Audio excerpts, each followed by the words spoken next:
আহজাবের যুদ্ধে মাটি খননের কাজ করতেছে। আল্লাহর নবীর এই অবস্থা দেখে আমার খুব পেরেশানি লাগতেছে। নবীকে খাওয়ানোর মতো কি আমাদের ঘরে কিছু আছে?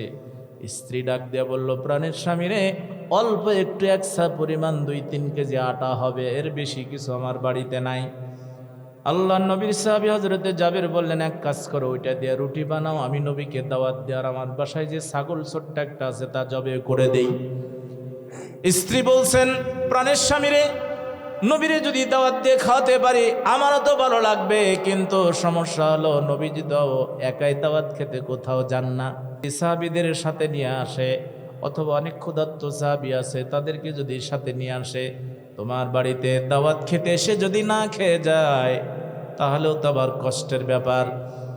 আল্লাহর নবী সাহাবী হযরতে জাবের বললেন, স্ত্রীকে বলতেছেন যে তাহলে এক কাজ করি, আমি আল্লাহর নবীকে গোপনে গোপনে বলবো, নবী গো, আমি গরিব মানুষ, আমার বাড়িতে তেমন কোনো খাবার নাই, এতটুকুন খাবার আছে। তাহলে নবী সবাইকে হয়তো সাথে নিয়ে আসবে না।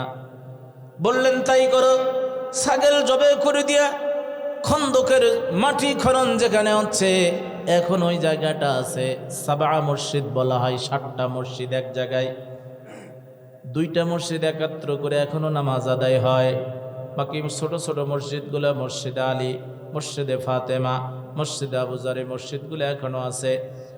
আল্লাহর নবীর সাহাবী দৌড় দিয়ে গেলেন, আল্লাহর নবীর কাছে গিয়ে আস্তে করে বলছেন, নবী গো, আমার এই 2 চোখ দিয়ে আপনারে দেখেছি আপনি কষ্ট করে মাটি খনন করছেন, না খেয়ালছেন। নবী গো, আমি গরিব মানুষ, আমার বাড়িতে 2টা দিয়া রুটি বানাবার একটা ছোট্ট ছাগল জবে করে দিয়েছি, মেহেরবানি করে আপনি দাওয়াতটা গ্রহণ করবেন। আল্লাহ নবীজিকে এই কথা যখন বলেছেন, বললেন, ঠিক আছে, তাহলে খাবারের ব্যবস্থা হচ্ছে তোমার ওখানে। সাহাবীরা, তোমাদের কার কার খাবারের প্রয়োজন হবে? জাবের তোমাদের খাবার রেডি করেছে, চলো জাবেরের বাড়িতে যাব। সুবহানাল্লাহ। দাওয়াত দিয়েছে শুধু নবীকে, বলে দিছে গরিব মানুষ, খাবার নাই। আর নবী সবগুলারে মাটি কাটা ক্ষুধা কেমন বুঝতেই পারতেছেন। হযরতে জাবেরের চেহারা কালো হয়ে গেল, মলিন হয়ে গেল, লজ্জায় লাল হয়ে গেল। আল্লাহর নবী বললেন, সাহাবীরে, মনটা কেন খারাপ? নবী গো, আমি গরিব মানুষ, এতগুলো মানুষের দাওয়াত দিলেন, আমি খাওয়াতে পারবো? আমার তো বাড়িতে খাবার নাই, ওই কয়েক কেজি আটা, 2 কেজি 3 কেজি আটা।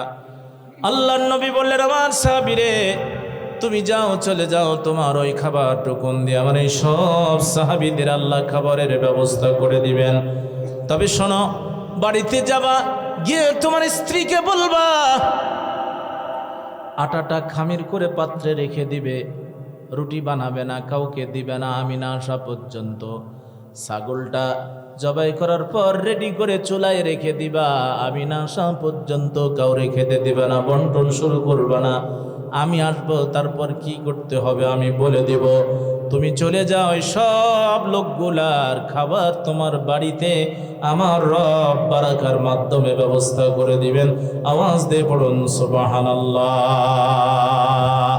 ওমা আরসালনাকা ইল্লা রাহমাতাল লিল আলামিন। নবী আমার ক্ষুধার যাতনাটা নিজেই বুঝেন নাই, নবী বুঝেছেন এই ঘরে যারা খননের কাজ করতেছেন সবার খাবারের প্রয়োজন। এই জন্য নবী হলেন গোটা জগতের জন্য রহমত। এই দয়ার নবী আমার বুঝতে পেরেছেন কার কার খাবার লাগবে, সবারই খাবারের প্রয়োজন আছে। সবাইরে দাওয়াত দিলেন আর বললেন, তুমি যাও, তোমার চিন্তা টেনশন করা লাগবে না, আমি নবী যাব, ওই খাবার দিয়া তোমার সবার হবে। আল্লাহ নবীর সাহাবী দৌড় দিয়ে বাড়িতে চলে গেলেন। স্ত্রীর কাছে বলছেন যে আল্লাহ নবী সবাইরে দাওয়াত দিয়েছে। স্ত্রী বলছে, আমি আগেই ধারণা করেছিলাম যে অপমানিত হওয়া লাগবে। কয়, না না, আমার নবীজি বলেছেন নবী আসবেন, এইটা তুমি রেডি করে রাখো, কাউরে দিবা না। এই খামির বানায় রাখো, আর ছাগলটা এই পাতিলের উপরে দিয়ে রাখো, জবে করে সাইজ করে রাখো। আমার নবী না আসা পর্যন্ত খাওয়া দাওয়া বন্টন বন্ধ। আমার নবী আসলে কি যেন করবেন, সবগুলার খাবারের ব্যবস্থা হবে। আওয়াজ দিয়ে পড়ুন সুবহানাল্লাহ। রসুল আমার ভালোবাসা, রসুল আমার আলো আশা, রসুল আমার প্রেম বিরহের মন আলোচনায়, রসুল আমার কাজে কর্মের অনুপ্রেরণা। লিল্লাহি তাকবীর।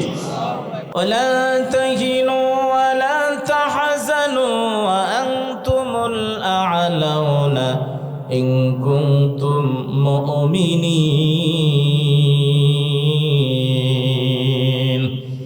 আল্লাহ বললেন কোনো ভয় নাই, চিন্তা নাই। আল্লাহ বললেন কোয়ান্টিটির দরকার নাই, কোয়ালিটির দরকার। কোয়ালিটি যদি মজবুত হয়, ঈমান যদি পাকাপোক্ত হয়, আমি আল্লাহ তোমাদের বিজয় দিয়ে দেব। কাম মিন ফিআতিন কালিলাতিন গালাবাত ফিআতান কাসীরাতাম বিইজনিল্লাহ। অনেক ছোট ছোট দল অনেক বড় শক্তিধর দলের উপরে বিজয় কে দেন? আওয়াজ দিয়ে বলেন কে দেন? কিন্তু আমাদের ধারণা দল বড় হলে, লোক বেশি থাকলে, টাকা বেশি থাকলে, অস্ত্র বেশি থাকলে তারাই বিজয় হবে, ক্ষমতায় যাবে, ছোট দলগুলো পাবে না। আল্লাহ বললেন বড় আর দল আর ছোট দল আমার কাছে নাই। কারা সংখ্যায় বেশি, কাদের অস্ত্র বেশি, কাদের টাকা বেশি, ওইটা নাই। আল্লাহ রাব্বুল আলামিন বললেন আমি ক্ষমতা পরীক্ষার জন্য দেই। কখনো ইমানদারদের জয় দিই, কখনো পরাজয় দিই। তিলকাল আইয়ামু নুদাবিলুহা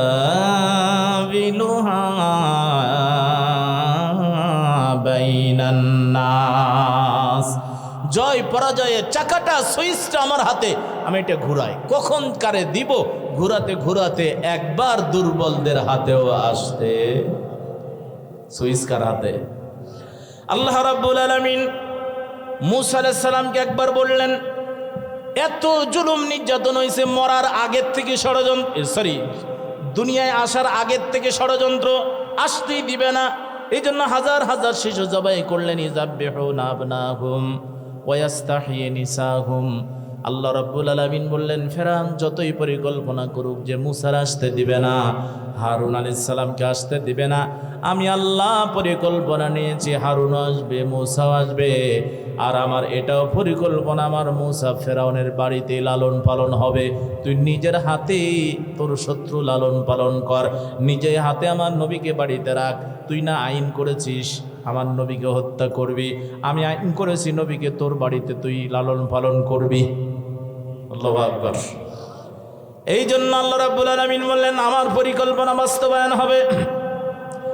দীর্ঘ ইতিহাস, জুলুম, নির্যাতন, নিপীড়ন, কোরআন মাজিদে সবচাইতে নবীদের মধ্যে, উম্মতের মধ্যে মূসা এবং তার উম্মতের কথা বেশি বলা হয়েছে।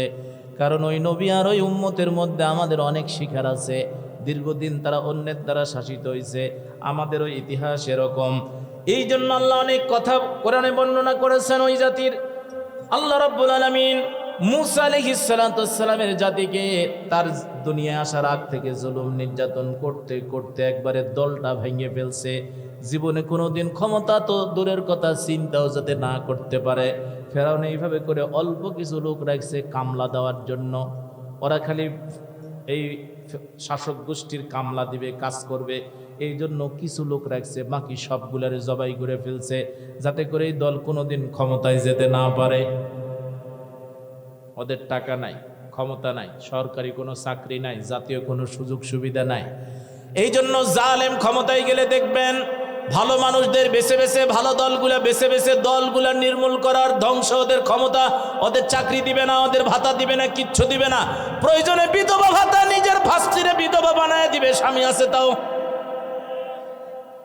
কিন্তু যদি দেখে যে এটা অন্য দলের, দেবে না। যত এক নম্বর হক, আমার এলাকার কথা বলতেছে যে বিসিএসে ফার্স্ট ক্লাস ফার্স্ট হয়েছে।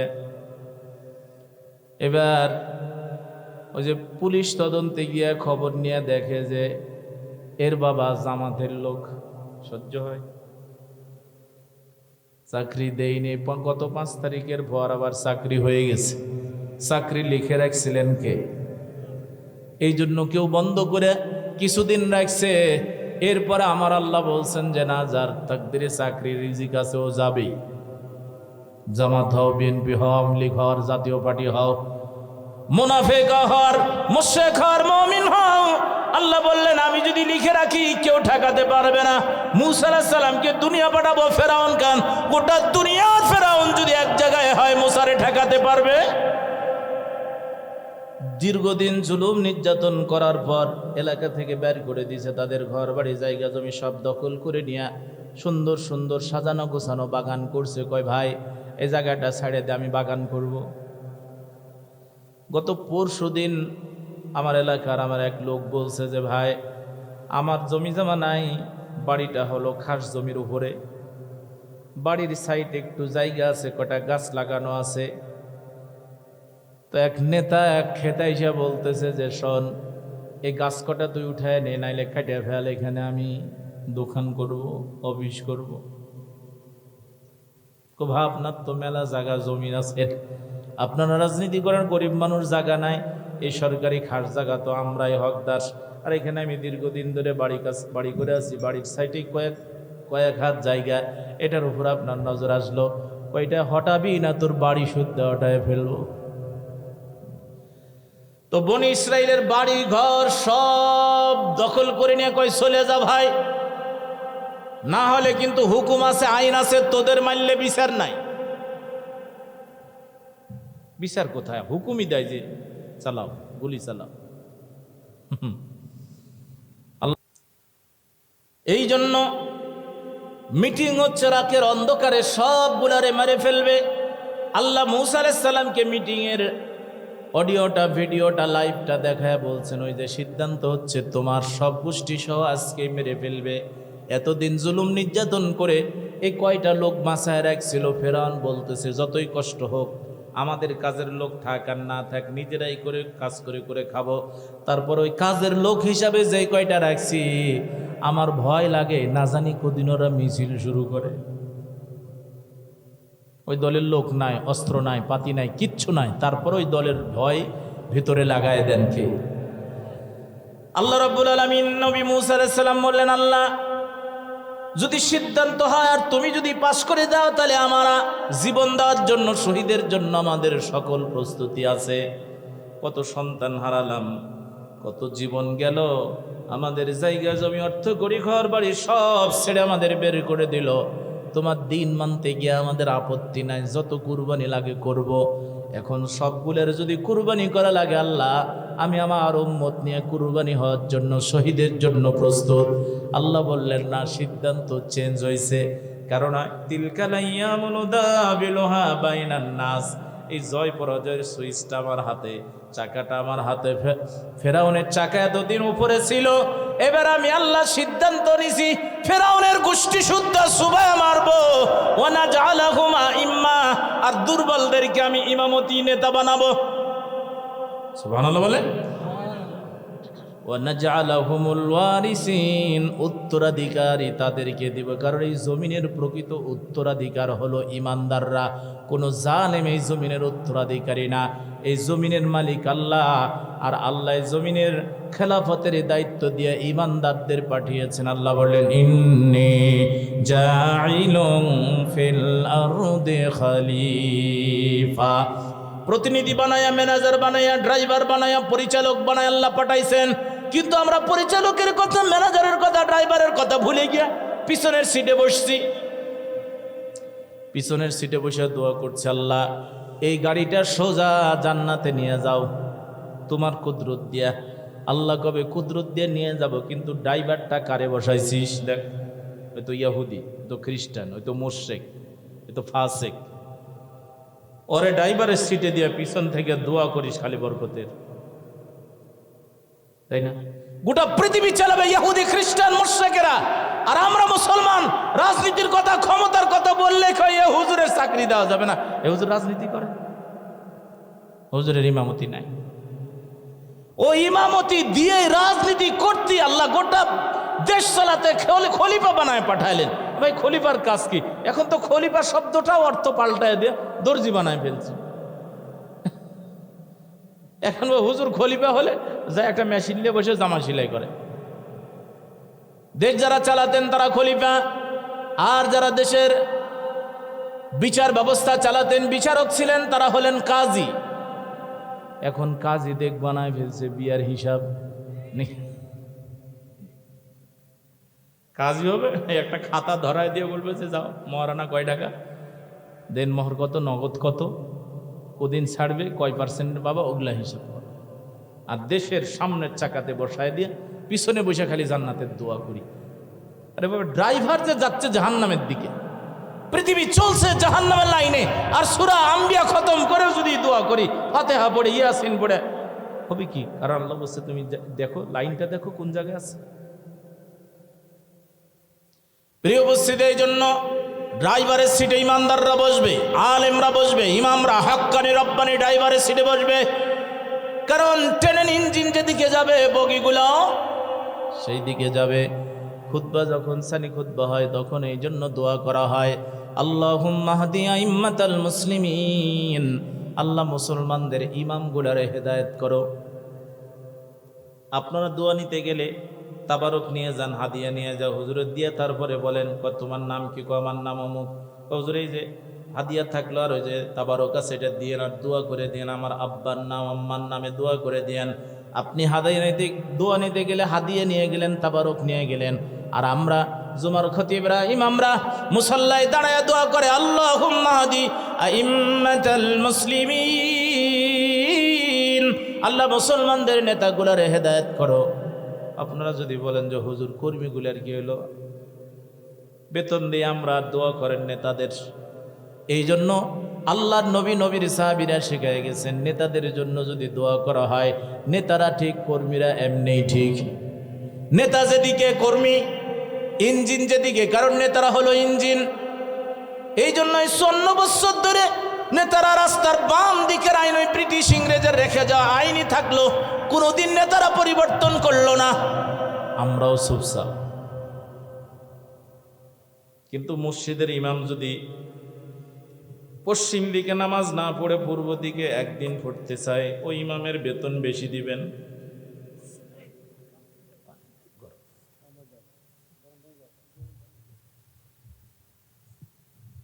একদিন পড়বেন না, ইমামতি নাই, তাই তো?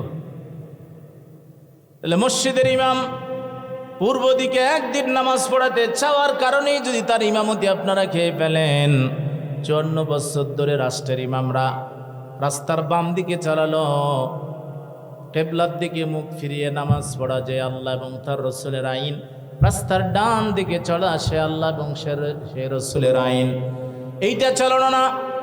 এই পৃথিবীর অর্থনীতি, ইসলামী অর্থনীতি সাজানো, আল্লাহর আইন, আল্লাহ সুদ বাদ দিতে বলেছেন, ব্যবসা বাণিজ্যের মাধ্যমে অর্থনীতি গড়াতে বলছেন, এগুলো আইন বাদ দিলাম, আর সুদের আইন, এরপরে জেনার আইন, এগুলো আমরা করলাম, একদিনও লোকমা দিলেন না।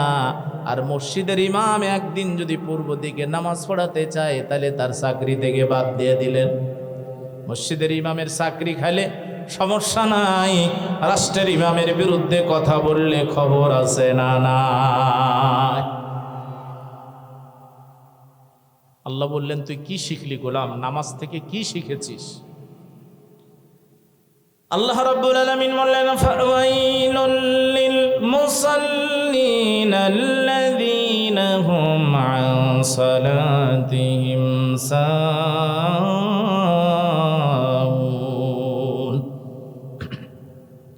ফাওয়াইলুল লিল মুসাল্লিন, ওই সব মুসল্লিদের জন্য দুর্ভোগ, জাহান্নামের নিকৃষ্ট ওয়াইল নামক জায়গায় তারা যাবে। ওই সব মুসল্লি, মুসল্লি মানে নামাজি, তাই না? তাহলে নামাজিরা কোথায় যাবে? সব না, আল্লাহ বলেন ওই সকল একদল আছে, নামাজ পড়ে কোথায় যাচ্ছে? জাহান্নাম। কালকে আবার কবে দেখবেন যে এই জন্য আমরা নামাজ পড়ি না, ইমান ঠিক করি। আছে পাবনা, এরকম আছে, নামাজ পড়ে না কিন্তু কি ঠিক আছে, মানে বিয়ে করিনি আর কি, 3-4টে শৈল আছে। হ্যাঁ, এগুলো একটু পাগলা গারদে দেওয়া যায় না? নামাজ না পড়ে যারা ইমান ঠিক করে, বিয়ে না করলে বাচ্চা হবে, জমিতে আবাদ যদি না লাগান, পরিচর্যা যদি না করেন, তাহলে ফসল হবে। ওরা কবে যে ধান লাগায় কি করবে, আগে ফসল হোক, ফলন হোক। এই জন্য যারা নামাজ না পড়ে ইমান ঠিক করে, ওদের অর্থ এমন যে বিয়ে না করে বাচ্চা হওয়া। আল্লাহ রাব্বুল আলামিন এখানে মুসল্লিদের জন্য জাহান্নাম আর এক জায়গায় বললেন, মা সালাকাকুম ফি সাকার ক্বালু লাম নাকু মিনাল মুসাল্লিন ওয়া লাম নাকু নুতঈমুল মিসকিন। একদল বিচারের হওয়ার পরপরই জাহান্নামের দিকে যাবে। ফেরেশতারা বলবেন, ভাই কেন আসলে, এত তাড়াতাড়ি জাহান্নামে আসলে কারণটা কি, কি অপরাধ? এই তো শুরু হলো বিচার। বলবে, ভাইরা আমার, জবাব দিয়ে তখন ফেরেশতাদের বলবে, লাম নাকু মিনাল মুসাল্লিন, জাহান্নামে আসলাম কারণ আমরা মুসল্লি ছিলাম না, নামাজ পড়িনি। তাহলে এই দল গেল, এরা নামাজ পড়িনি, ইমান ঠিক করছে। ফেরেশতা হয়তো বলবে যে, ফেরেশতারা ভাই নামাজ পড়িনি এই জন্য জাহান্নামে আসলাম, কিন্তু ইমানের হিসাব হবে না ভাই, ইমান ঠিক আছে। কয় চলো এটা ভিতরে চলো, আগুনের ভিতরে দিয়ে পিঠাবো আর হিসাব দিব ইমান। তাহলে দুইটা গেল। কোন মুসল্লিরা জাহান্নামে যাবেন? আল্লাহ বললেন, আল্লাযীনা হুম আন সালাতিহিম সাহুন আল্লাযীনা হুম ইউরাউনা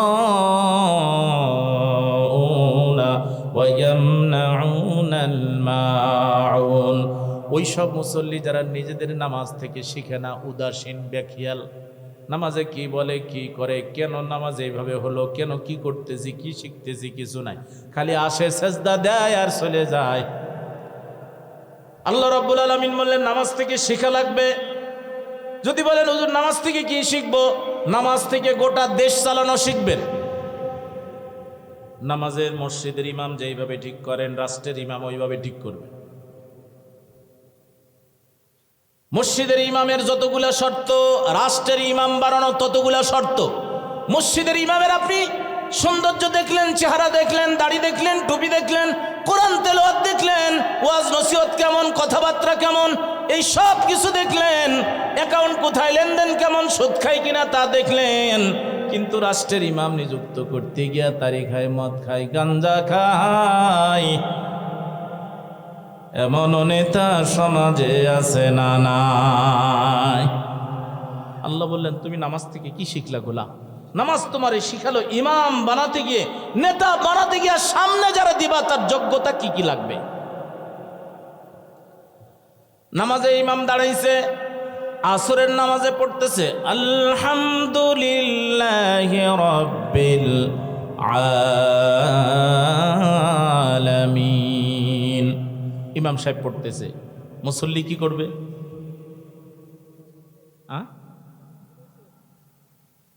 আপনারা কি করবেন? আপনারা পিছনের নামাজে দাঁড়াইছেন, আসরের নামাজে ইমাম সাহেব পড়তেছে আলহামদুলিল্লাহি রাব্বিল আলামিন, লোকমা দিবেন কেন? সূরা ফাতিহা আসরের নামাজে পড়া লাগে না? আস্তে আস্তে, এই তো বুঝতে পারছেন। তাহলে জাহিরে আর বাতেনে এই তো বুঝতে পারছেন। তাহলে আসরের নামাজ জোরে জোরে তেলাওয়াত করতেছে, নিয়ম কি করা? ওটা কার নিয়ম? কোন দলের নিয়ম? আল্লাহর নিয়ম। তাহলে আল্লাহ এবং তার রাসূল কোরআন আর সুন্নাহর হাদিস থেকে আমরা শিখলাম আসরের নামাজে আস্তে আস্তে সূরা ফাতিহাই পড়া লাগবে, কিন্তু আস্তে আস্তে। ওই সূরা ফাতিহা আস্তে না পড়ে একটু লাউডলি পড়ার কারণে পিছন থেকে লোকমা দিলেন। ইমাম সাহেব যদি লোকমা না মানে, তাই না, তাহলে তারে চাকরি থেকে বের করে দিবেন। আচ্ছা, কোনদিন কি এমন হয়েছে ইমাম সাহেবের লোকমা দিছেন, লোকমা দেওয়ার কারণে নামাজ শেষ করে কি বলছে, এ কোন বেটায় লোকমা দিছিস? রিক্সাওয়ালা দাঁড়ায় বলছে, হুজুর আমি দিছি। তোর 3 বছর জেল বলে। তাহলে ইমাম সাহেব লোকমা দিলে রাগান্বিত হয় না, কষ্ট পায় না, গালি দেয় না, উল্টো খুশি হয়ে বলে যে ধন্যবাদ তোমাকে, তুমি যে ধরতে পারছো, ভুল সংশোধনে এতগুলা মানুষ থাকতে তুমি লোকমা দিছো, তোমারে ধন্যবাদ। তাহলে ইমাম সাহেবের মসজিদের ইমামের ভুল ধরলে ইমাম খুশি হয়, লোকমাটা গ্রহণ করে সংশোধন হয়। আর রাষ্ট্রের ইমামের ভুল ধরে রাতের বেলা ধরে নিয়ে মামুর বাড়ি যায়, এমন রাষ্ট্রের ইমাম সমাজে আছে না নাই? ফাওয়াইলুল লিল মুসাল্লিন আল্লাযীনা হুম আন সালাতিহিম সাহুন। নামাজ থেকে যারা শিখে না, গোলাম কি শিখলি? তোরে রাষ্ট্রের ইমাম বানায় দিলাম, তোর একটা ভুল হয়েছে সেটা ধরার কারণে ওরে গুম করে ফেললি। ইমাম সাহেব বলা লাগে না, রাষ্ট্রের ইমামের বিরুদ্ধে যদি একটা কথা বলেন, ভুল যদি ধরেন, সাথে সাথে লাভ দিয়ে বললে আমার ইমামের বিরুদ্ধে বলছে, আমার নেতার বিরুদ্ধে বলছে, হুজুরে নামায় দাও। আমি সেদিন এক জায়গায় ওয়াজ করতে গিয়ে বলছি যে ভাইরা আমার, 54 বছর ধরে এদেশে যারা রাজনীতি করে, আমি কারো নাম বলে বলি নাই, কোনো দলেরও নাম বলি নাই, বলছে এইভাবে যে 54 বছর ধরে যারা রাজনীতি করলেন, দল করেন যারা, আপনি বাজারে গেলে আপনার আলু, আপনার বেগুন, আপনার পটল, আপনার মাছ কিনতে গেলে পাল্লা দিয়ে, দাড়ি পাল্লা দিয়ে মেপে নেন, কিন্তু গরিব মানুষের গম মাপতে গেলে তখন লাল বালতি দিয়ে দেন।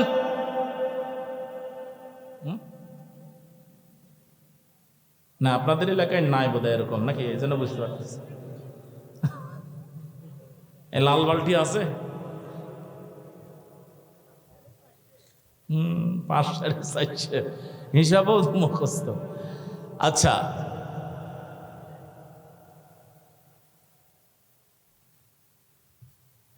তাহলে এই 5 4.5 দিয়া যখন ওজন করে দেয়, মসজিদের ইমাম সাহেব এতটুকুন সূরা ফাতিহা জোরে পড়ার কারণে লোকমা দেন, কিন্তু রাষ্ট্রের ওই ইমাম সাহেব যখন গম মাপতে গিয়া 30 কেজি গম হিসাবে 5 কেজির বালতি দিয়া 6 বালতি পান, তাই না? তাহলে 6 বালতিতে 5 বালতি দিচ্ছে, 5 6 30। হ্যাঁ,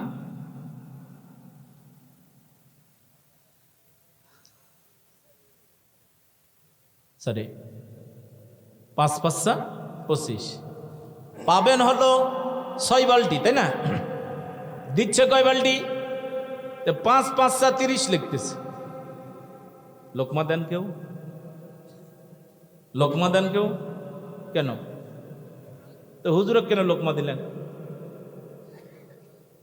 উনি খাতাত লিখতেছে 5 বালতি দিয়া, 5 কেজির বালতি দিয়া 5টা দিচ্ছে, 25 কেজি দিয়া 30 কেজি লাগে। 5 5 কি 30 হয়? কত হয়? কোনোদিন লোকমা দিছি আমরা?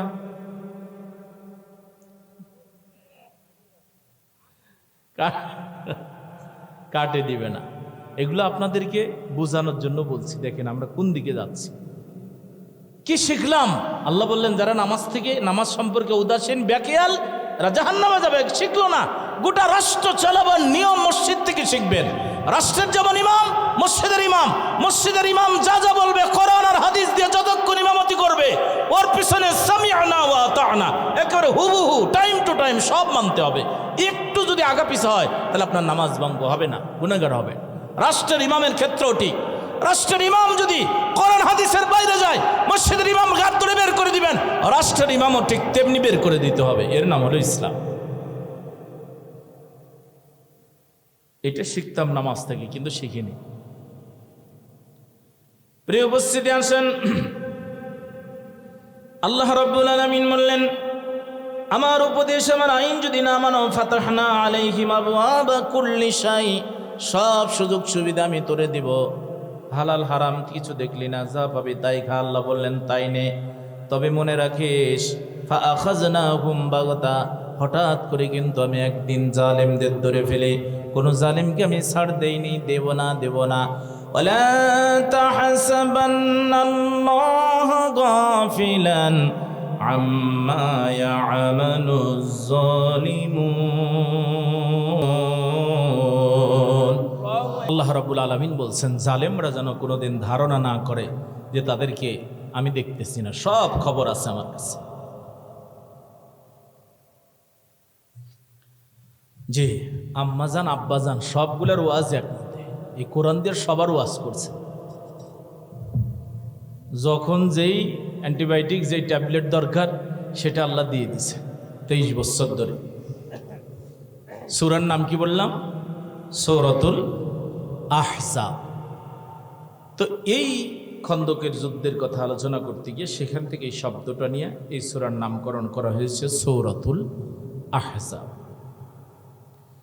আল্লাহ নবী যুদ্ধে সাহাবীদের ভাগ করে করে দিয়ে মাটি খনন করার কাজে লাগিয়েছেন।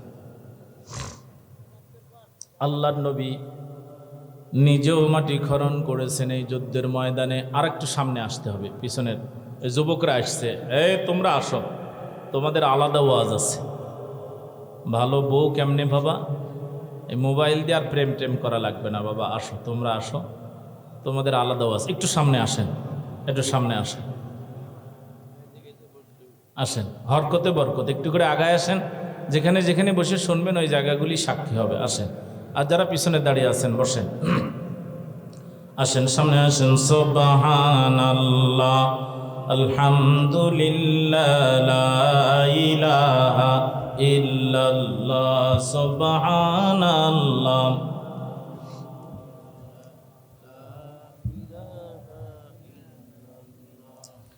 আসমানে যেই আল্লাহ, জমিনে সেই আল্লাহ, কেউ নাই কেউ নাই আল্লাহ ছাড়া, পড়লা ইলাহা ইল্লাল্লাহ সুবহানাল্লাহ আলহামদুলিল্লাহ লা ইলাহা ইল্লাল্লাহ সুবহানাল্লাহ।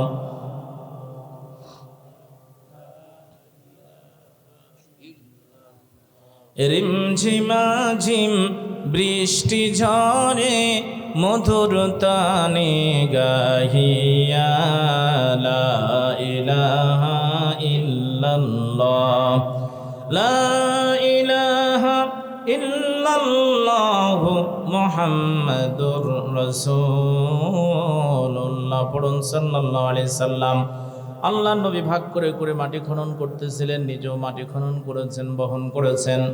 এক সাহাবী এসে বলছেন, ইয়া রাসূলুল্লাহ, আমরা যেখানে খনন করতেছি সেখানে একটা বিশাল বড় পাথর, এই পাথরটা ভাঙাও যায় না, উঠানোও যায় না, আর ওইখানকার মাটিগুলা পাথরের মতো শক্ত। এই মাটিগুলি খনন করেছেন কত কষ্ট করে, মেশিন দিয়ে খনন করতেও অনেক সময় লাগে। সেই মাটিগুলি আমার নবীর সাহাবীরা এইভাবে করে কষ্ট করে দিনের জন্য মাটি খনন করেছেন, যুদ্ধ করেছেন। বলছে পাথর ভাঙাও যায় না, ওঠানো যায় না। আল্লাহ নবীজি নিজে গিয়ে পাথরের উপরে আঘাত করলেন, পাথর থেকে আগুন বেরোলো। আল্লাহর নবী বললেন, আমার সাহাবীরা, এই আগুনের মধ্য দিয়ে, আলোর মধ্য দিয়ে রোমের গোটা সাম্রাজ্য আমাকে আল্লাহ দেখালেন। এরপর আবারও কূপ মারলেন, আবারও আগুন বের হলো। বললেন, পারস্যের গোটা সাম্রাজ্য আল্লাহ দেখালেন, সিরিয়ার গোটা সাম্রাজ্য দেখালেন। আল্লাহর নবী বললেন, সাহাবীরা, তোমরা কি জানো আল্লাহ কেন এই রাজ্যগুলি আমারে দেখালেন এই লাইট দিয়া, আলো দিয়া? বা আল্লাহ এবং তার নবী ভালো জানেন। নবী বলছেন, সাহাবীরা, এই কষ্টটা বেশি দিন করা লাগবে না। তোমরা আজকে এইভাবে করে মাটির খনন করতেছো, কষ্ট করতেছো, যুদ্ধের ময়দানে এইভাবে করে কষ্ট করো, বেশি দিন না, রোম পারস্য সহ সমস্ত বড় বড় রাষ্ট্রগুলি বিজয় করে আল্লাহ মুসলমানদের হাতে দিয়ে দিবেন। আওয়াজ দিয়ে পড়ুন সুবহানাল্লাহ, আর জোরে বলুন মারহাবা। ওয়াদা কার? তবে ইন কুনতুম মুমিনিন, ঈমান মজবুত করা লাগবে। কয়টা লোক আছে, অস্ত্র কয়টা আছে, শক্তি কত, ওইটা নয়। বিরোধীরা কত বেশি আছে, অর্থ কত বেশি, টাকা কত বেশি, সৈন্য কত বেশি, ওইটা বিষয় নয়। বিষয় হচ্ছে ইমানটা মজবুত করো, বিজয় তোমাদের আসবে। আল্লাহ বললেন, কাম মিন ফিয়াতিন কালিলাতিন গালাবাত ফিয়াতান কাসীরাতাম বিইذনিল্লাহ। কত ছোট ছোট দলকে আমি বড় দলের উপরে বিজয় দিয়েছি। খেয়াল করেন, আল্লাহ রাব্বুল আলামিন কোরআনে কারীমে সূরা আলে ইমরানে এইভাবে করে ঘোষণা দিয়ে বললেন, কাদ কানা লাকুম আয়াতুন ফি ফিয়াতাইনিল তাকাতা ফিয়াতুন তুকাতিলু ফি সাবিলিল্লাহি ওয়া উখরা কাফিরাতুন ইয়ারাউনাহুম মিথলাইহিম রাআয়াল আইন।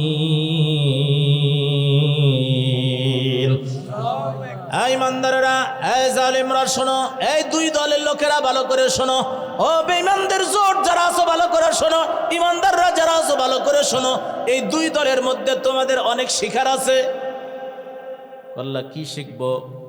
কয় এক দল হলো ফিয়াতুন তুকাতিলু ফি সাবিলিল্লাহ, এক দলের লোক হলো সব সময় এরা আল্লাহর জন্য, আল্লাহর রাস্তায় লড়াই সংগ্রাম, কথাবার্তা, যুদ্ধ, জিহাদ, লেখনী যা আছে সব কার জন্য। ওয়া উখরা কাফিরাতুন, আর অপর দল হচ্ছে কুফরির নীতি অবলম্বন করছে, ইসলাম মানবে না, কোরআন মানবে না, নবীজির নির্দেশ মানবে না, আল্লাহর বিধান মানবে না, এই কুফরির নীতি অবলম্বন করেছে। আল্লাহ রাব্বুল আলামিন বললেন মিসলাইহিম রায়াল আইন, ওরা নিজেদেরকে ইমানদারদের তুলনায় ডবল দেখে, তাদের শক্তি বেশি, জনগণ বেশি, সৈন্য বেশি, অস্ত্র বেশি, রসদ বেশি, সব কিছুই তারা বেশি। এটা বদর যুদ্ধ সম্পর্কে নাজিল হয়েছে। দুই দল যখন আসছে বদরের যুদ্ধের প্রান্তরে, আমি গেছি, দুই দল দুই জায়গায় অবস্থান করতেছে, দুই জায়গায় তাঁবু গেড়েছে, একটা উঁচু ভূমি একটা নিচু ভূমি। ওই দুই ভূমি আমি দেখছি। আল্লাহর নবী এক জায়গায় গিয়ে সেজদা দিলেন, ওইখানে একটা মসজিদ নির্মাণ হয়েছে, মসজিদে আরেশ। দুই দল যুদ্ধে যাওয়ার পর 18 রমজান ছিল, রমজান মাসে যুদ্ধটা সংগঠিত হয়েছে। 18 রমজান আল্লাহর নবী গেছেন, 17 রমজান। এই যাওয়ার পরে এক জায়গায় যখন দুই দল হয়েছে, দুই দল দুই জায়গায় শিবির স্থাপন করে তাঁবু গেড়ে বসে আছে। ওই দল এদের খবর নিল, এই দল ওদের খবর নিল। খবর নিয়ে কাফেররা দেখে যে মুসলমানদের সংখ্যা 300 শতাধিক লোক আসছে। তারপরে খবর নিয়ে দেখে এদের কাছে তরবারি তেমন নাই, এদের সোয়ারি নাই, বাহন নাই, হাঁটে হাঁটে আসছে অনেকেই। এদের খাবার টাবার নাই, রাস্তার মধ্যে পানি ছিল না। এখন একটা কূপ আছে। আল্লাহর নবী সাহাবীরা বললেন ইয়া রাসূলুল্লাহ, পানি প্রয়োজন। একটা কূপ পেলাম, এই পানির পান, এই কূপের পানি পান করা যায় না, লবণাক্ত, ব্যবহার করা যায় না এবং পানও করা যায় না। আল্লাহর নবী তখন ওই কূপে থুতু দিলেন, বরকতের দোয়া করলেন, সাথে সাথে পানি উপরে আসলো, মিষ্টি হয়ে গেল। আজও পর্যন্ত ওই কূপের পানি পান করে মোটার দিয়ে ওঠায়। গোটা দুনিয়ার মানুষ ওখানে গেলে ওখান থেকে পানি সংগ্রহ করে। সুবহানাল্লাহ। আল্লাহর নবী, রসদ নাই, খাবার নাই, এরপর লোকজন কম, অস্ত্রপাতি নাই, তারপরে রোজা থেকে দুর্বল। এই দল নিয়ে গেছেন, খবর নিয়ে দেখে কয়েক হাজার, আর ওরা দেখে কয়েকশো, এরা দেখে 300, ওরা দেখে 2000-এরও বেশি আরও প্রস্তুত আছে। এইবার দুই দল দুই দলের খবর নিল। নেওয়ার পর আল্লাহর নবী তখন ওই মসজিদে আরের যেখানে, ওইখানে সেজদা দিয়ে বলছেন রব্বুল আলামিন, তুমি যদি চাও এই কয়েকশো লোক শাহাদত বরণ করবে, তাহলে ওই যে মুসা আলাইহিস সালামের মতো বলছে যে আল্লাহ আমরা রাজি আছি, শাহাদাতের তামান্না নিয়ে আসছে। আর যদি তুমি চাও তোমার দ্বীনের পতাকা আওয়াজটা আকাশে উঁচু হোক, আল্লাহ তাহলে আমাদের সাহায্য লাগবে, আমাদের সহযোগিতা লাগবে, আমাদের অস্ত্র নাই, এরপর লোকজন কম, এরপর রোজা থেকে দুর্বল, খাবার নাই, রসদ নাই। সেজদায় দিয়ে দোয়া করছেন, আর এইদিকে মুসলমানদের খবর নিয়ে গিয়ে বলছে বস অবস্থা তো ভালো। কয় কিয়ের ভালো? কয় শতাধিক লোক আসছে, তরবারি নাই, খাবার টাবার নাই, রোজা থেকে দুর্বল, সব মিলিয়ে আমরা ভালো পজিশনে আছি। তো কোথায় 2000 আর 3000 আর কোথায় হলো 300? তাহলে কয়জন মিলে একজনের পিটাবে? এখন চিন্তা করেন। খবর নিয়ে তারা আনন্দে উদ্বেলিত হলো। ওই দলের নেতারা বলতেছে নর্তকীরা কোথায় আছে? স্যার কয় নিয়ে আসো। উলঙ্গ নর্তকীদের নিয়ে আসে নাচাতে লাগায় দিল। আনন্দ, বিজয়ের আনন্দ। কিসের আনন্দ? বিজয়ের। কাফেরদের দলের নেতারা বিজয় আসার আগে এইভাবে করে নাচায় গায়ে আনন্দ করে, নাচতে লাগায় দিল। বলল মদ পরিবেশন করো, মদ পান করে আর আনন্দ করে। আমাদের তো বিজয় হয়ে গেছে, আমরা তো মদিনা দখল করে ফেলবো, মুহাম্মদ তার সাথীদের সবগুলারে শেষ করে ফেলবো। আমাদের আনন্দ দাও, নেচগে, আমাদের মদ পান করাও। তোমরা যা চাইবা তা দিব, যদি তোমরা বিজয় হতে পারো সব পাবা। কয় যদি কেন? বলো আমরা তো বিজয় হয়ে চলে গেছি। আল্লাহ বলছে বাবা খেলার মাঠে এখনো যাসনি, খেলা শুরু হয়নি, বিজয় হয়ে গেছে, আনন্দ আগে করে নে। তাহলে একদিকে নাচ গান আনন্দ পার্টি চলছে, আর একদিকে সেজদা দিয়া কান্না চলছে। আল্লাহু আকবার। কোন দলে আপনি যাবেন সিদ্ধান্ত আপনার। আপনি কোন দল করেন? বিজয়ের আনন্দ কিভাবে করে এখান থেকে শিখেন। বিজয়ের নামে একটা সূরা আল্লাহ কোরআনে দিয়েছেন, কিভাবে বিজয় করবেন। আমি সুযোগ যদি পাই একটু একটা হাদিস অন্তত বলার চেষ্টা করবো ইনশাআল্লাহ। খেয়াল করেন, আল্লাহর নবী সেজদা পড়ে কাঁদলেন। আল্লাহ বললেন নবী গো মাথা ওঠান, আপনি আপনার সাথীদের বলেন আমি আল্লাহ আপনার মোনাজাত কবুল করেছি, যেহেতু আপনি মাঠে আসছেন, বাড়ি থেকে যদি দোয়া করতেন, যেমন এখন ফিলিস্তিন হোক আর যেখানে হোক বিপদ আপদ হয়, আমরা মসজিদে বসে বসে দোয়া দিবস করে দোয়া করি, আল্লাহ ফিলিস্তিন বাঁচাও, কাশ্মীর বাঁচাও, গুজরাট বাঁচাও, চীনের উইঘুর মুসলমানদের বাঁচাও, এইভাবে করে দোয়া দিবস করি। কিন্তু আল্লাহর নবী নিজে দোয়া তো করা লাগে না, হাত উঁচু করলে যেন আরশে আজিমে চলে যায়, সেই নবী আমার মদিনায় দোয়া করলেন না। রোজা থাকা অবস্থায় সাহাবীদের নিয়ে আল্লাহ রাব্বুল আলামিনের হাবিব সাহাবীদের নিয়ে 70-80 কিলোমিটার বেয়ে এই ময়দানে যখন বলছেন, আল্লাহ এখন ওরা সামনে আসছে, এখন সাহায্য দরকার, ওই মাঠে নামছো, এখন সাহায্য আমি দিব। সুবহানাল্লাহ।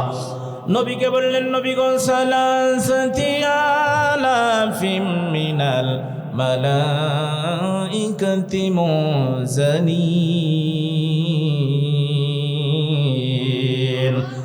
3000 ফেরেশতা আমি নাযিল করব, প্রয়োজন যদি হয় 50 আলাফিম মিনাল মালাইকাতি মুসাফফিবিন। ওইখানে একটা পাহাড় আছে, পাহাড়ের নাম হলো জাবালুল মালাইকা, ওইটা হলো বালির পাহাড়, গোটাটা পাহাড় বালিতে পরিপূর্ণ। ওই পাহাড়ের উপরে আল্লাহ ফেরেশতা নাযিল করেছিলেন। মজার বিষয় হলো এই যুদ্ধে শয়তানও গেছে। কে গেছে? শয়তান কি সেজদার দলে না নাচানাচির দলে? তাইলে এবার আপনি কোন দলে যাবেন সিদ্ধান্ত নেবেন, যেহেতু সূরার নামই হলো দলের নামে। শয়তান আগ বাড়ায় গেছে, একটা গোত্রের নেতার আকৃতি ধারণ করে, বনী বকর গোত্রের নেতার আকৃতি ধারণ করে সামনে যাচ্ছে আর বলছে, চলো আজকে মুসলমানদের কচুকাটা করবো, সবগুলোরে মারিয়া গোটা মদিনা, মক্কা থেকে পালায়া মদিনা আসছে, আর থাকতে দিব না, ঘর বাড়ি জায়গা জমি সব ছেড়ে বের করে দিয়েছে, তাতেও ক্ষান্ত হয়নি, এবার আসছে মদিনায় মারতে। আল্লাহ বললেন, নবী গো নাস্তা পানি রেডি করেন, ওরে কণ্ঠনালী ধরবেন, ফাদরিবু ফাওকাল আনাক ওয়াদরিবু মিনহুম কুল্লা বানান। আর ধৈর্য ধারণের ওয়াজ নাই, এখন কোরআনের ওয়াজ ধরবেন আর গিরাই গিরাই বাড়াবেন। সুবহানাল্লাহ বলেন। কে বলছেন? এতদিন বলছেন মারবে, কাটবে, ঘর ছাড়া, বাড়ি ছাড়া, ধৈর্য ধারণ করো পরীক্ষা। আর এখন ওই আল্লাহ বলতেছেন, ও নবী এখন ওয়াজ চেঞ্জ হয়ে গেছে। সবসময় কি সহজ ওয়াজ চলে? এখন মদিনার যুগের একটা ওয়াজ মক্কার, তাই না? এখন মক্কার যুগ শেষ, মদিনার ওয়াজ বলছেন, এখন আসলে কণ্ঠনালী ধরবেন আর গিরাই গিরাই বাড়াবেন। প্রিয় উপস্থিতি, আল্লাহ নবীকে আল্লাহ বললেন, সেজদা থেকে মাথা উঠান, ময়দানে নামেন। নবী আমার ময়দান নামছেন, ওইদিকে ওরা আনন্দ করে, গান বাজনা করে, মট্টট পান করে, বিজয়ের একবারে আনন্দ করে শেষ। বলছে তাহলে এবার মাঠে নামো। কয় যাও, কে মারবে, কে কার আগে মারবে, এরকম একটা অবস্থা। কিন্তু যেই আসে সেই উইকেট পড়ে যায়। জোরে বলেন সুবহানাল্লাহ। আবু জাহেলের মতো নেতারে মারতে আল্লাহ বড় নেতা দেয়নি, পিচ্ছি বাচ্চা দিয়া ওই আবু জাহেলকে হত্যা করার মতো, খালিদ বিন ওয়ালিদের মতো, ইমাম হাসান হুসাইনের মতো এরকম মুজাহিদ আমাদের দরকার। প্রয়োজনে নিজেদের সন্তানদেরকে আল্লাহ দ্বীনের জন্য কুরবানি করা লাগলে কারা কারা রাজি আছে হাত উঁচু করে দেখাই।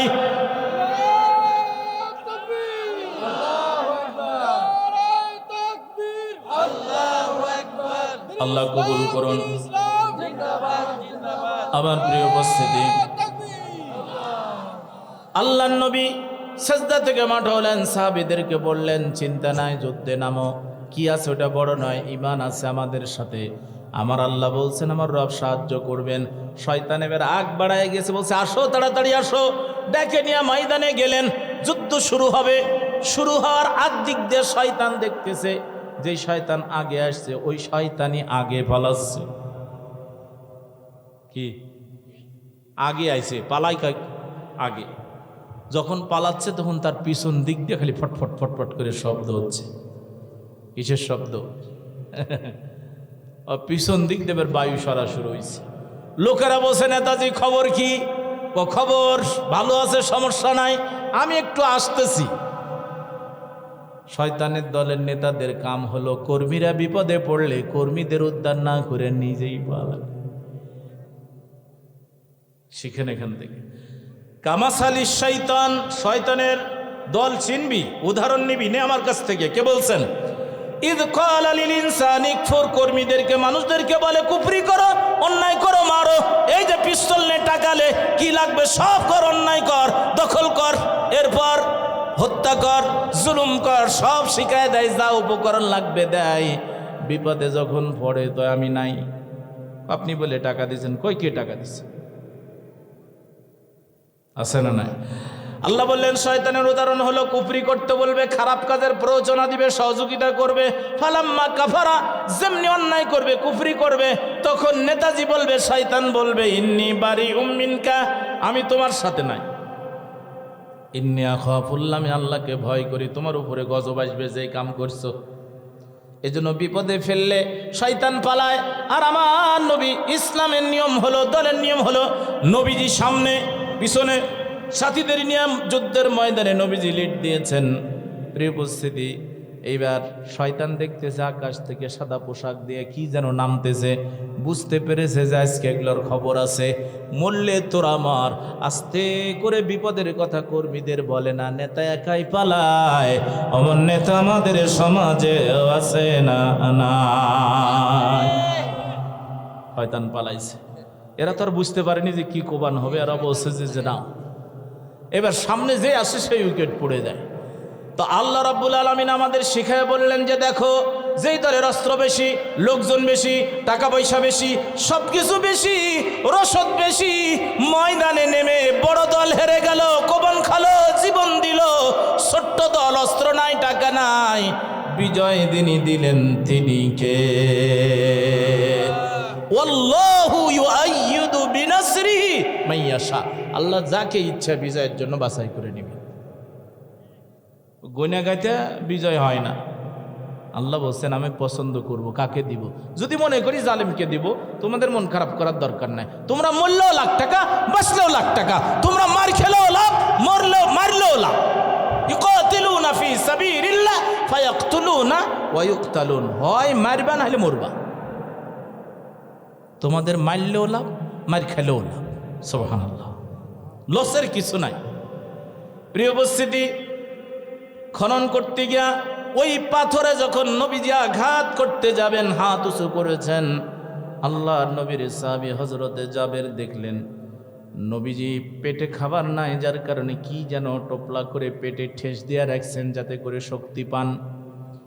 আল্লাহ নবীর সাহাবী বুঝতে পারলেন নবীজি আমার ক্ষুধার্ত অবস্থায় মাটি খনন করছে। চোখ দিয়ে দরদর করে পানি বের হলো। আহারে, আমার নবী রহমাতুল লিল আলামিন, গোটা জগতের জন্য আল্লাহর রহমত বানায় পাঠাইছে, সেই নবী আমার পাথরের উপরে আঘাত করতেছে, অথচ নবীজির পেটে খাবার নাই, ক্ষুধার্ত নবী। চোখ দিয়ে দরদর করে পানি বের হলো, বাড়িতে দৌড় দিলেন। স্ত্রীর কাছে গিয়া বলছে, প্রাণের স্ত্রী, আমি আমার দুই চোখ দিয়ে নবীকে দেখেছি, পেটে পাথর জাতীয় কি যেন বেঁধে মাটি খননের কাজ করতেছে। খন্দকের যুদ্ধ। আমার ভাইয়েরা, আমি আপনাদের কি যে আয়াতটা তেলাওয়াত করেছিলাম, এই সূরা আহজাবে আল্লাহর নবীর পরিবার নিয়ে অনেক কথা ছিল, দাম্পত্য জীবনের অনেক কথা ছিল, রাজনীতির জীবনের অনেক কথা ছিল, অনেক আইন ছিল, নিয়ম ছিল। কারণ সময় স্বল্পতার কারণে আমি হয়তো জানি না, বলতে হয়তো পারবো না, কভার হয়তো করতে পারবো না। 10টার মধ্যে আসতে চেয়েছিলাম, 9:30টার মধ্যে আসতে চেয়েছিলাম, কিন্তু হলো না পরিস্থিতির কারণে। এখন প্রায় সময় শেষের দিকে। কালেকশন কি হয়েছে না বাকি?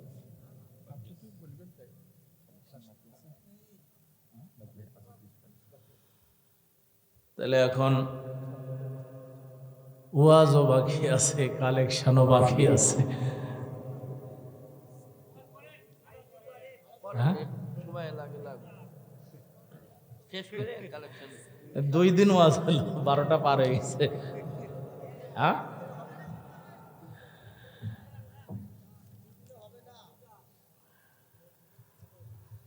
আমি আর 5-7 মিনিট একটু মনোযোগ দেন। আমি যে আয়াতটা তেলাওয়াত করেছি সূরাতুল আহজাব, এই ছোট্ট একটি আয়াত, আয়াতের উপরে কয়েকটা কথা বলে আমি শেষের দিকে যাই, খেয়াল করেন। আল্লাহ রাব্বুল আলামিন ডাক দিয়ে বললেন, মা কানা লিমুমিনিন ওয়ালা মুমিনাতিন ইযা কাদাল্লাহু ওয়া রাসূলুহু আমরান আন ইয়াকুনা লাহুমুল খিয়ারাতু মিন আমরিহিম ওয়া মান ইয়াসিল্লাহা ওয়া রাসূলুহু فقد ضل ضلالا مبينا।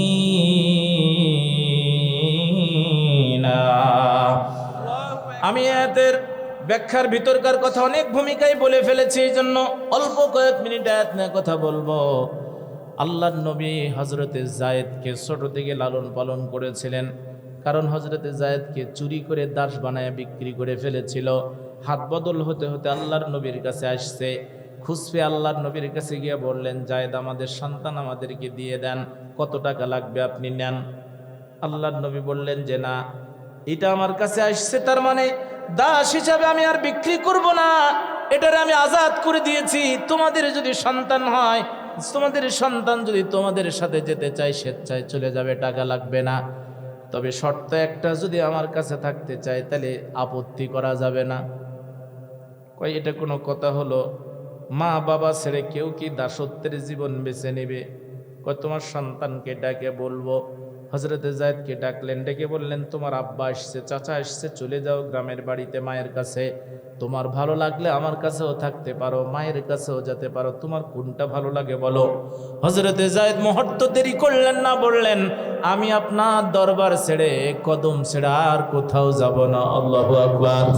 আল্লাহ সূরার মধ্যে বললেন, আন-নাবিয়্যু আওলা বিল মুমিনিনা মিন আনফুসিহিম وأزواجه أمهاتهم وأولو الأرحام بعضهم أولى ببعض في كتاب الله। নবী ইমানদারের কাছে কলিজার চাইতেও আপন, জীবনের চাইতেও বেশি ভালোবাসেন। সুবহানাল্লাহ। এই জন্য বাবা মা সব ছাড়বে, রসুলের কদম ছাড়বে না। বাবা বলছে কি বলো? কই না, এটাই বাস্তবতা, এটাই। আমি আল্লাহর নবীকে ছেড়ে কোথাও যাব না। আপনাদের চাইতে কোনো অংশে প্রেম ভালোবাসা কোনো কিছু কম পাইনি। হযরতে যায়েদের পিতা বললেন, তাহলে আমি আমার সন্তানকে রেখে গেলাম, আপনার কাছেই থাকবে। আমার সন্তানকে আপনি রাখার মতো যোগ্যতা রাখেন। আল্লাহর নবী বললেন, যায়েদ আমার কলিজার টুকরা, আমার সন্তানের মতো আমার কাছে থাকবে। জাহিলিয়াতের আইন ছিল, যারা ছোট বাচ্চাকে লালন পালন করবে তাকে বলা হবে পালিত বাপ, আর এটা হলো পালিত বেটা, পালিত সন্তান। এই নিয়ম কি আমাদের সমাজে নাই? আছে। তারপর উকিল দিলে উকিল বাপ হয়, পীর সাহেব হলে পীর বাবা হয়ে যায়, পীর বাবার কাছে স্ত্রী নিয়ে যায়। এরপরে বড় মেয়ে, বালেগা মেয়েকে পীর সাহেবের কাছে নিয়ে যায়, আব্বা হয়। এই জন্য পর্দা করে না, এমন পীর সাহেব আছে না নাই? দেখেন, হযরত যায়েদ রাদিয়াল্লাহু তাআলা ওই ছোট্ট থেকে আল্লাহর নবী লালন পালন করলেন। মদিনায়, সূরাটা মদিনায় নাজিল হয়েছে। মদিনায় আসার পর আল্লাহর নবী হযরত যায়েদ তখন বড়, সংক্ষেপ করে বলছে, আল্লাহর নবী চিন্তা করলেন যায়েদকে আমি বিবাহ দিব। এই জন্য নিজে যেহেতু দেখাশোনা করে লালন পালন করেছেন, নিজেই ঘটকালি করে বিয়ে দিবেন। এমন চিন্তা থেকে খোঁজ করতে করতে দেখলেন কার সাথে বিবাহ দিব। কুরাইশ বংশের সম্ভ্রান্ত ঘর, আল্লাহর নবী যেই বংশে জন্মগ্রহণ করেছেন, কুরাইশ বংশের মেয়ে হযরতে যায়নাব সম্পর্কে আল্লাহর নবীর বোন হন।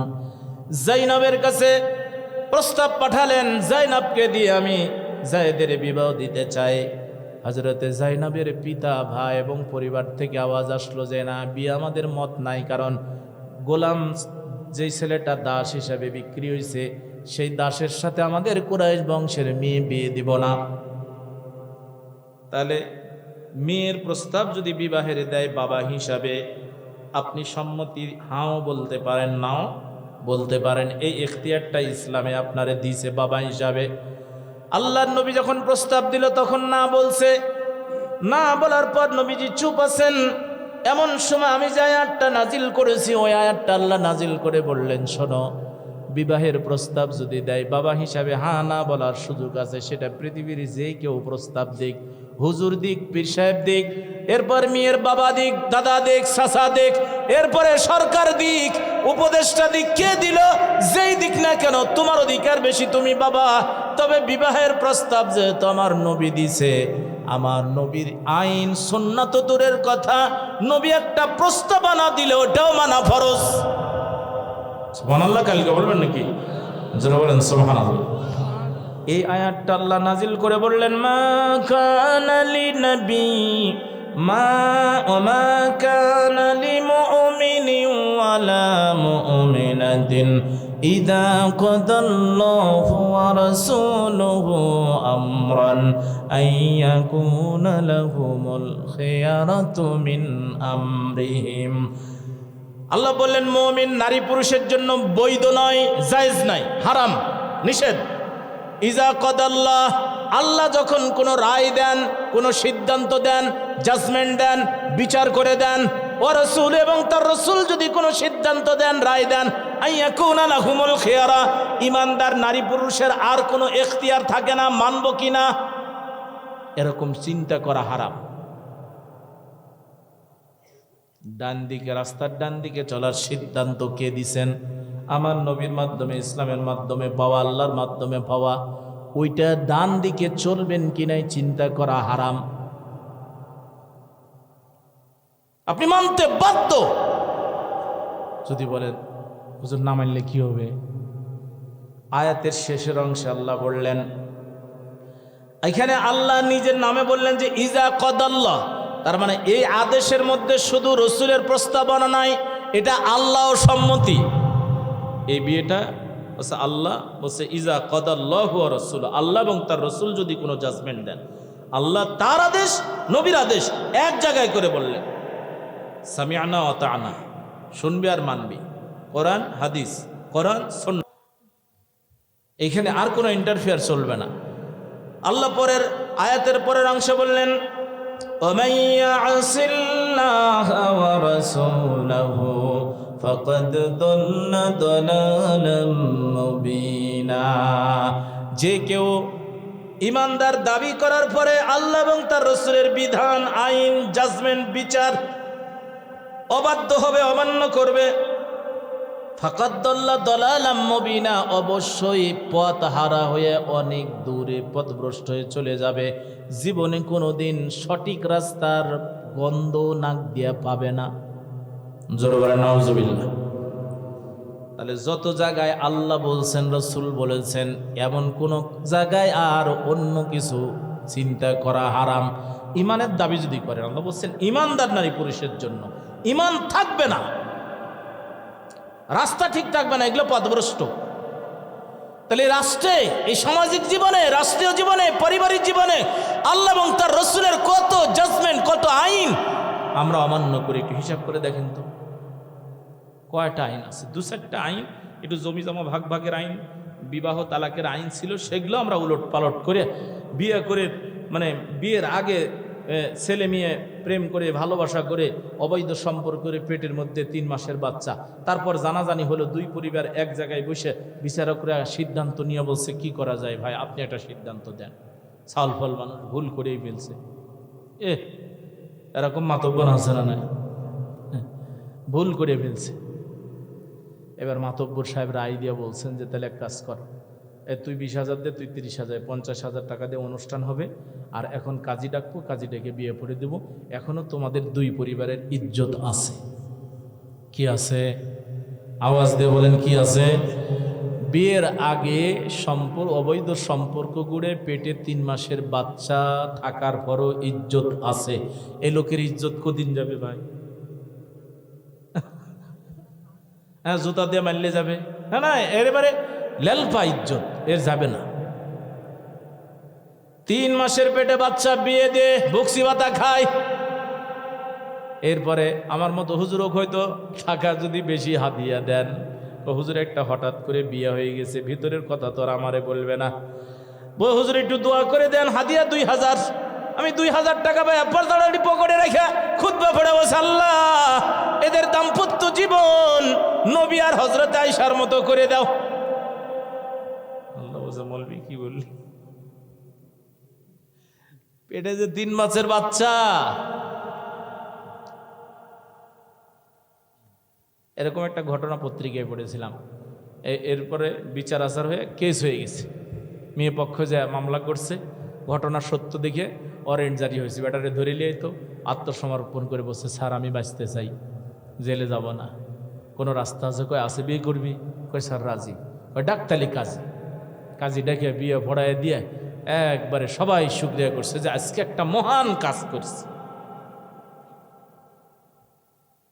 যে কোনো বিষয় আল্লাহ বললেন আমার রসুলের কোন আদেশ, কোন আইন, কোন নীতি, কোন নিদর্শন, নীতি আদর্শ এইগুলোর থেকে যদি অমান্য হও, পথ ভ্রষ্ট হয়ে অনেক দূরে চলে যাবা, জীবনে কোনোদিন সঠিক রাস্তা পাবা না। একটা গোটা দেশ মিলে হাজারো নিয়ম কানুন আল্লাহ এবং তার রসুলের জাজমেন্ট আইন সব বাদ দিছি, সব মানুষের বানানো ব্রিটিশ আর ইংরেজের বানানো আইন দিয়ে চলছে। আল্লাহ এবং তার রসুল অর্থনীতি, জাকাত ভিত্তিক অর্থনীতি করতে বলেছেন, আর আমরা পাড়ায় পাড়ায় ঘরে ঘরে সুদ দিয়ে বলছে আল্লাহ জান্নাত দাও। এই এত জান্নাত কে দিবে? এত অন্যায় করো তারপরে খালি জান্নাত চাও, এত সুদের লাইসেন্স। আর অফিসে গেলেই তো মনে করেন যে টাকা ছাড়া কামই হয় না। হজরত যাবেন পাসপোর্ট করতে, তাও বলতেছেন 2000 টাকা লাগবে, তাছাড়া আইডি কার্ড ঠিক হবে না। আইডি কার্ডে ভেজাল। ও ভেজাল কে করছে? আমার বাপে করছে। তোমরাই তো করে দিছ। ওরা করছে ভুল, এখন আপনাকে দেওয়া লাগবে মাস। তারপর আইডি কার্ডের ভুল, এ হয়েছে ও হয়েছে, নানান কাহিনী। টাকা 2000 দেন, বলতেছে যে না সব ঠিক হয়ে গেছে। তাহলে হজে যাবেন, পাসপোর্ট করতে যায় যদি টাকা দেওয়া লাগে, আইডি কার্ড ঠিক করতে যায় যদি টাকা দেওয়া লাগে, কোন জায়গা নাই বলেন? সব জায়গা যে খালি মারো আর মারো, জুতা না মারলে কোনো কামই পার হয় না। মসজিদের 1 টন খাদ্য যদি বরাদ্দ হয়, তাও বলবে যে আমরা তো পায়েই থাকি জুতা। এরকম লোক নাই? মসজিদ, মাদ্রাসা, এতিমখানার নামে 1 টন চাল বরাদ্দ হয়েছে, ওটা তুলতে যায়। আমার এলাকায় এই ঈদগার নামে একটা জেলা পরিষদের পাশ হয়েছে, বলছে যে ভাই ঈদগার পাশ হয়েছে 5 বছর পর পাইলাম। করোনার আগে ছাড়িছে, আর কেবল ছাড়লো, তাও দিবে না ভাব বলেন। কারণ ওই টাকা দিতে চাইনি, এই জন্যে পাননি ওইটা। ওই কয়েছে না ওই টেবিলে যান, হয়ে গেছে তো চলে আসবে। এই করতে করতে 5 বছর কাটাইছে। এত নিচে নামছি আমরা, প্রিয় উপস্থিতি। তো আসুন একটু 5-7 মিনিট আমি এই ঈদগাহ মাঠের জন্য, আপনাদের আত্মীয় স্বজন এখানে শুয়ে আছে, কবরস্থ আছে। আপনারা অনেক ভাগ্যবান যে কবরের পাশে এমন একটা অনুষ্ঠান, যতগুলো আয়াত তেলাওয়াত হচ্ছে, সবরের স্থানে আল্লাহ তাআলা কবরে এগুলো পৌঁছায় দিক। জোরে বলে না আমি। আপনাদের আত্মীয় স্বজন, আমাদের আত্মীয় স্বজন ঘুমায় আছে। আজকে এমনি একটু নিজে নিজে মরার ভান করে ওখানে একটু যান দেখি, মনে করেন যে আমি মরে গেছি, তারপরে কি হচ্ছে একটু চিন্তা করেন। ভিতরে গেলে কি হবে ওইটা পরে হিসাব করেন। এই শীতের দিনে 5 তলা 2 তলা থেকে স্ত্রী বলবে যে ভয় লাগতেছে, রে বাড়ি করো। একদিন কি 1 রাত কি রাখবে? স্ত্রী বলবে যে এতদিন সংসার করলাম, মাটি তো সকালে হবে, রাতটা থাকলেই করে দিবে। আব্বা আম্মা দুজনেই কবরে চলে গেছেন। হাজী আব্দুর রাজ্জাক 2000 টাকা, জোরে বলেন মারহাবা, লিল্লাহি তাকবীর। আব্দুর রাজ্জাক যে করিল দান,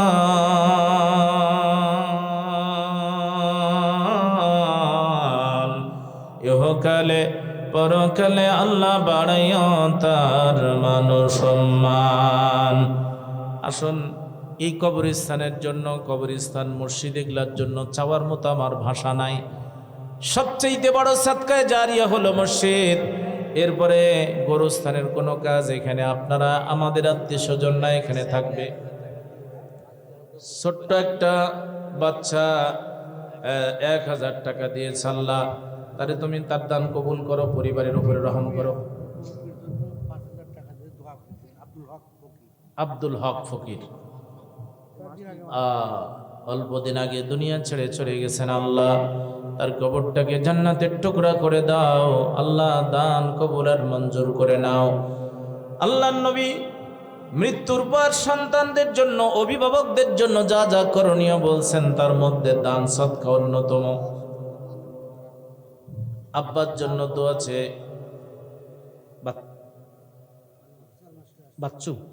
বাচ্চু ভাই 1000 টাকা দিয়ে আল্লাহ দোয়া চেয়েছেন, আল্লাহ কবুল করেন।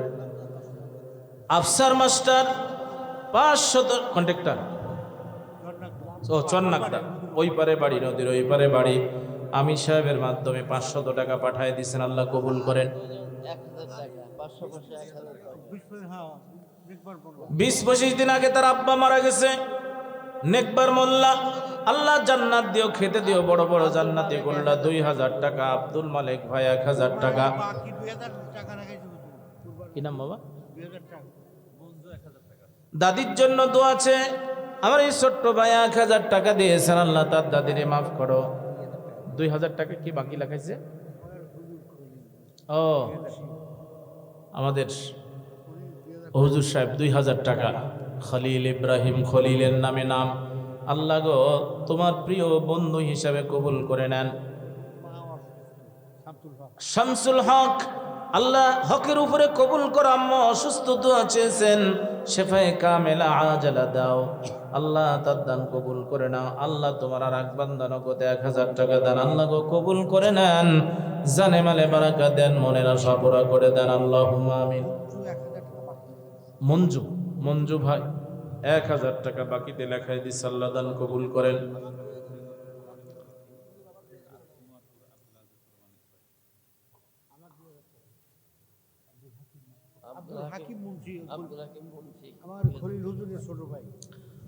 খলিল হুজুরের ছোট ভাই আব্দুল হাকিম মুন্সি।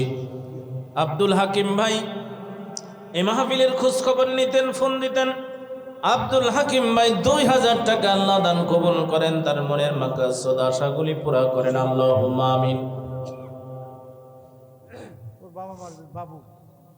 আল্লাহ আব্বা আম্মার জন্য আমার বাবু ভাই 1500 টাকা 1500 টাকা দিয়েছেন, আল্লাহ গো কবুল করেন, জানে মানে বারাকা দেন, মনের আশা পুরা করে দেন, আল্লাহুম্মা আমিন। কোনটা তোমার বসত ভিটে, কোনটা তোমার ঘর? গফুর প্রামাণিকের নাতি 500 টাকা দিয়েছেন, আল্লাহ গো দান কবুল করে নেন, মনের আশা পুরা করে দেন। সবাই আসে, তাড়াতাড়ি আসে। আল আমিন ভাই 500 টাকা দিয়েছেন, আল্লাহ গো কবুল করেন। ইউনুস ভাই 500 টাকা, আল্লাহ কবুল করেন। সুরুজ ভাই 1100 টাকা নগদ আর 2 ব্যাগ সিমেন্ট। হ্যাঁ, মা বোনদের দিকে কাদের দায়িত্ব আছে? মা বোন আপনারা একটু লেখায় পাঠায় দেন ইনশাআল্লাহ।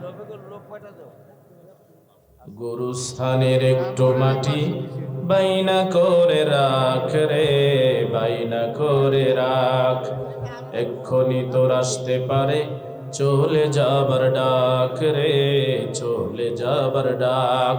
আল্লাহ একজন নাম না বলে 500 টাকা কবুল করেন, জানে মানে বারাকা দেন।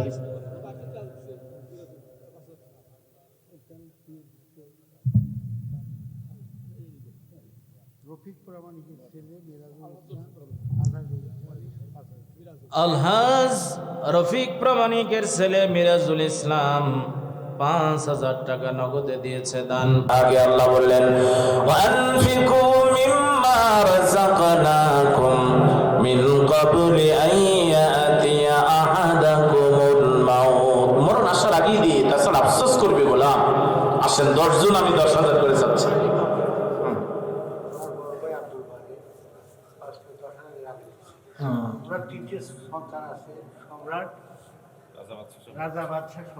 বাহ মাশাআল্লাহ,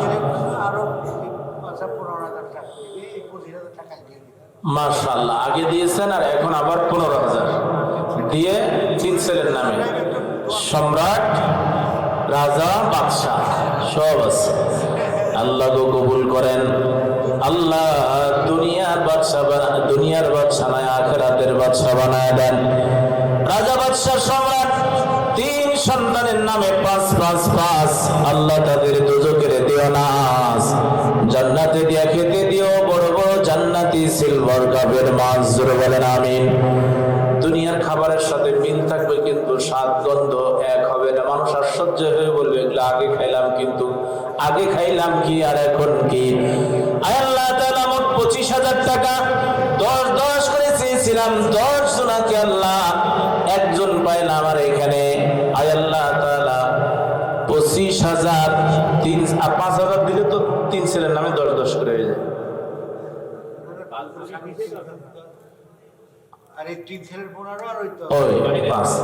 বাহিরে আছেন, প্রবাসী আল্লাহ জীবনটাকে সহজ করে দাও আল্লাহ, প্রবাসীর জীবনটাকে সহজ করে দাও, বিপদ আপদ দূর করে দাও। আল্লাহ তাআলা তোমার ঘর তওফে আছে, সৌদি আরবে আছে আল্লাহ, আল্লাহ গো তাদের হজ্জে মাবরুর দান করুন। আয় আল্লাহ তাআলা তোমার ঘর তওফ করেছে, জান্নাত তওফ করার সুযোগ করে দেন, আল্লাহুম্মা আমিন। ঘুম একলা শূন্য ঘরে তোমায় মনে পড়ে আল্লাহ, তোমায় মনে পড়ে।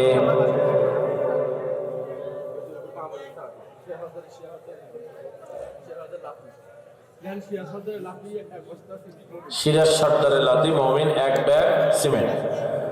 আল্লাহ দান কবুল করেন, মনের আশা পুরা করেন, জানে মানে বারাকা দিয়ে দেন, আল্লাহুম্মা আমিন। ব্যাগটা হয়েছে সকলেই দিবেন, পকেটে হাত দেন, যা আছে ইনশাআল্লাহ দেন, বরকত হিসেবে দিয়ে দেন। সবাই পকেটে হাত, আগে দিয়েছেন আবারও দেন, ডবল দানের সব, জান্নাতের 8টা দরজা খোলা থাকে। সবাই পকেটে হাত দেন, নিজের নিজের পকেটে হাত দেন, আর একজন একটা বাদ দিয়েন না।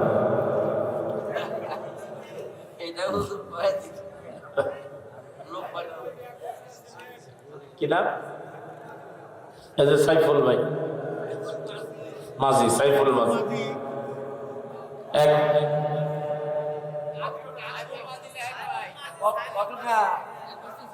এক ব্যাগ সিমেন্ট।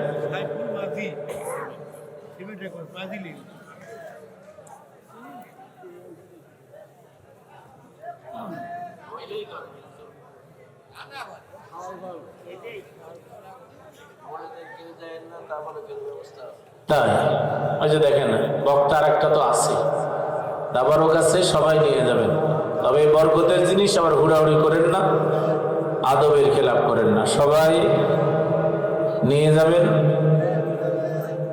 শান্ত শিষ্টর সাথে নিয়ে যাবেন। জি, দাঁড়িয়ে যিনারা আছেন সবাই বসেন। আর এই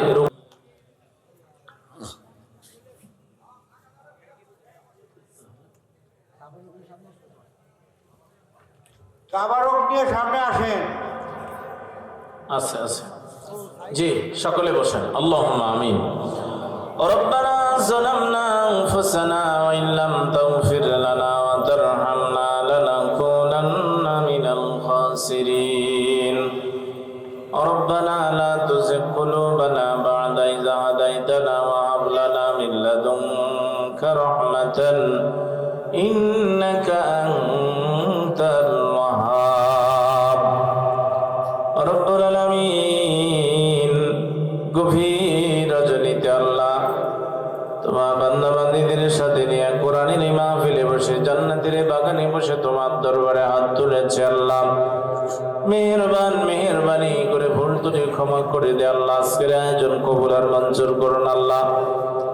আল্লাহ আল্লাহ নয়নপুর জামে মসজিদ কবরস্থানের কমিটির উদ্যোগে আয়োজিত আল্লাহ আজকের এই মাহফিল আল্লাহ সমাপনী করে তোমার দরবারে হাত তুলেছে, মেহেরবানি করে কবুল করুন। এই মাহফিল করতে গিয়ে যারা সময় দিয়েছে, অর্থ দিয়েছে, শ্রম দিয়েছে আল্লাহ, আল্লাহ যে যেভাবে সহযোগিতা করেছে, দান করেছে আল্লাহ, সকলের শ্রম আর দান আর তুমি কবুল আর মঞ্জুর করো আল্লাহ। রব্বুল আলামিন, এই মাহফিলের সভাপতি আল্লাহ আলহাজ ইকরামুল হক মোল্লা তোমার গোলামে কবুল আর মঞ্জুর করো আল্লাহ। রব্বুল আলামিন, আল্লাহ আজকের এই মাহফিলের আমন্ত্রিত অতিথি মেহমান যারা আছে আল্লাহ কবুল করেন। রব্বুল আলামিন, এই মসজিদ এবং ঈদগাহ মাঠের দায়িত্ব যারা পালন করেন আল্লাহ, সভাপতি সেক্রেটারি সহ আল্লাহ ম্যানেজিং কমিটিতে যারা আছে এবিলিটি যোগ্যতা বাড়িয়ে দেন। রব্বুল আলামিন, আল্লাহ আজকের এই মাহফিলের প্রধান আকর্ষণ যারা কোরআনের শ্রোতা, দীর্ঘ সময় ধরে যারা কোরআনের আলোচনা শুনছিল আল্লাহ রব্বুল আলামিন, আয় আল্লাহ আজকের এই মাহফিল সকলের জন্য নাজাতের জরিয়া করে দাও। রব্বুল আলামিন, পর্দার আলে মা বোন যারা এসেছেন আল্লাহ, হযরতে আসিয়া, আয়েশা, হযরতে খাদিজার মতো করে জীবন সাজাতে পারে সেই তৌফিক দান করে দেন। রব্বুল আলামিন,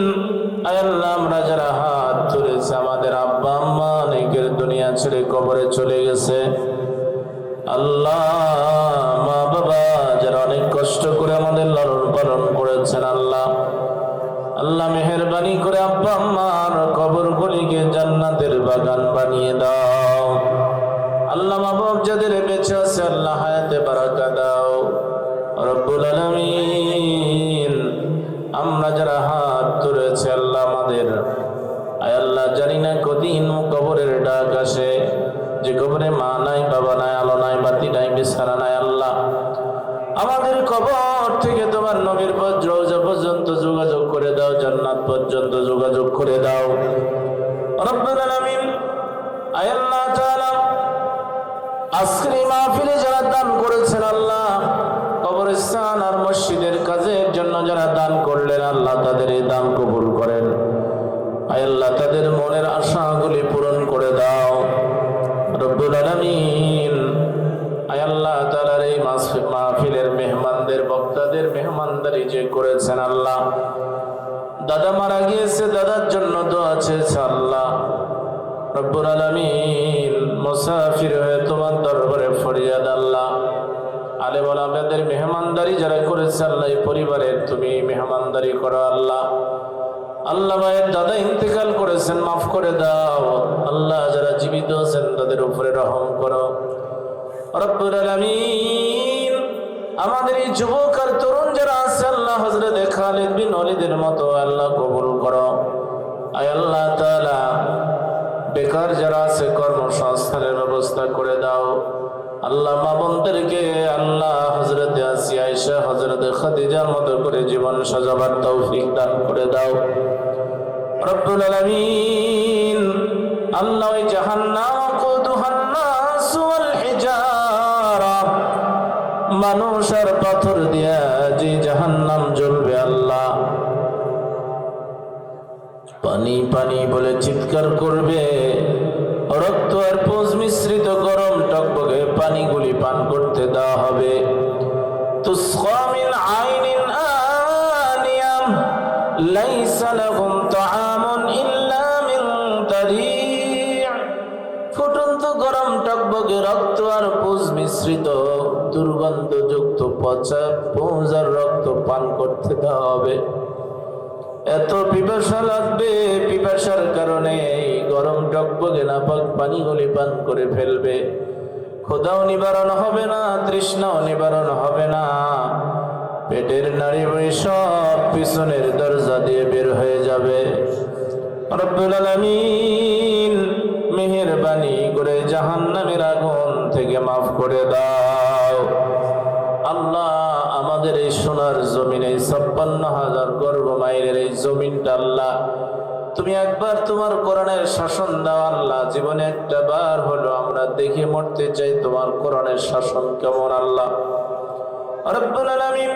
আয় আল্লাহ তাআলা, আয় আল্লাহ এই জমিন তোমার কোরআনের শাসন তুমি কায়েম করে দাও। এই জমিন পরিচালনার জন্য হযরত আবু বকরের মতো, হযরত আলীর মতো, ওমরের মতো একজন শাসক দয়া করে আমাদের দান করুন আল্লাহ রব্বুল আলামিন। এই মাহফিলের ওসিলায় এলাকাবাসীর উপরে রহম করুন আল্লাহ। পাশে কবরস্থান, আব্বা আম্মা, আত্মীয় স্বজন, এলাকার অনেক মানুষ এই কবরে শায়িত আল্লাহ। ন্যূনতম ঈমানের বিনিময় হলো কবরবাসীদেরকে মাফ করে দেন।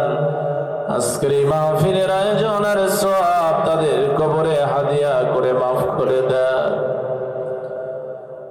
রব্বুল আলামিন। আমাদের দোয়া কবুল করেছে, মাফ করেছে, আশা রেখে আমরা হাত নামাবো আল্লাহ।